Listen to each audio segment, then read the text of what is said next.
ஒரு காலத்தில் ஒரு சிறிய கிராமத்தில் ஒரு புத்திசாலியான வயதான முனிவர் வாழ்ந்தார்.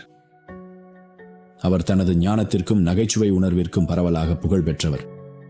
ஒரு நாள் சாம் என்ற இளம் மற்றும் ஆர்வமுள்ள மாணவன் அந்த ஆசானை அணுகி, ஆசானே, நான் மகிழ்ச்சியும் வெற்றியும் பெறும் ரகசியத்தை அறிய விரும்புகிறேன், தயவு செய்து எனக்கு கற்றுக் கொடுக்கவும் என்று கேட்டான். மாஸ்டர் சித்து கண்களில் ஒரு ஒளியுடன் சாமை பார்த்து, சரி இளம் நண்பா, ஆனால் முதலில் நீ ஒரு எளிய பணியை முடிக்க வேண்டும். சந்தைக்கு சென்று கிடைக்கும் மிகப்பெரியதும் சாரும் நிறைந்ததுமான தர்பூசணியை வாங்கி வா.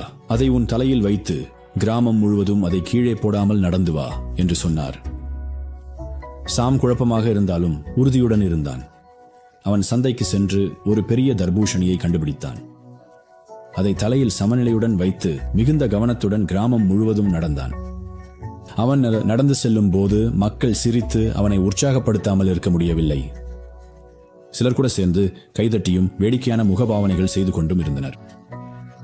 இறுதியில் ஒரு குன்றான பயணத்துக்கு பிறகு சாம் மாஸ்டர் சித்துவின் குடிசைக்கு வந்தான். தர்பூசணி முழுமையாக இருந்தது. சாம் நிம்மதி அடைந்தான். தன் சாதனையை பாராட்டுவார் என்று எதிர்பார்த்து சாம் மாஸ்டர் சித்துவை பார்த்தான். ஆனால் மாஸ்டர் சித்து சிரிப்பில் வெடித்தார்.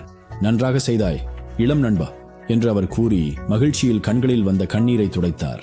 பாரு, மகிழ்ச்சிக்கும் வெற்றிக்கும் இரகசியம் மிகவும் எளிதானது. அந்த தர்பூசணியை எடுத்துச் சென்றது போல வாழ்க்கையும் சவால்களும் எதிர்பாராத திருப்பங்களும் நிறைந்ததாக இருக்கலாம். ஆனால் நீ அதை ஒரு இலகுவான மனதோடும் நகைச்சுவை உணர்வோடும் எதிர்கொண்டால் கடினமான தருணங்களிலும் மகிழ்ச்சியை கண்டுபிடிக்க முடியும். மாஸ்டர் சித்துவின் வார்த்தைகளில் உள்ள ஞானத்தை உணர்ந்த சாம் கூட சிரிக்காமல் இருக்க முடியவில்லை. அந்த நாளிலிருந்து சாம் வாழ்க்கையை ஒரு புன்னகையோடும் அந்த தர்பூசணியை எடுத்துச் சென்ற உறுதியோடும் சவால்களை எதிர்கொண்டான். எப்போதும் அவன் மனம் சோர்ந்து விட்டதாக உணர்ந்தால் அந்த நகைச்சுவையான தர்பூசணி பாடத்தை நினைவுகூர்ந்து தொடர்ந்து செல்லும் வலிமையை கண்டுபிடிப்பான்.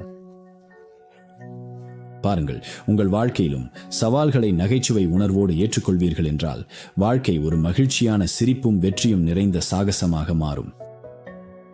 உறுதியுடன் இருங்கள், ஆனால் உங்களை மிகவும் தீவிரமாக எடுத்துக்கொள்ள வேண்டாம். நீங்கள் மனம் சோர்ந்தோ அல்லது தோல்வியடைந்தோ உணரும் போது ஒரு காலத்தில் உங்களுக்கு சம்பவித்த நகைச்சுவையான ஒன்றை நினைவு கூறுங்கள். இது dare to do motivation stories. மிகவும் நன்றி பார்வையிட்டதற்கு.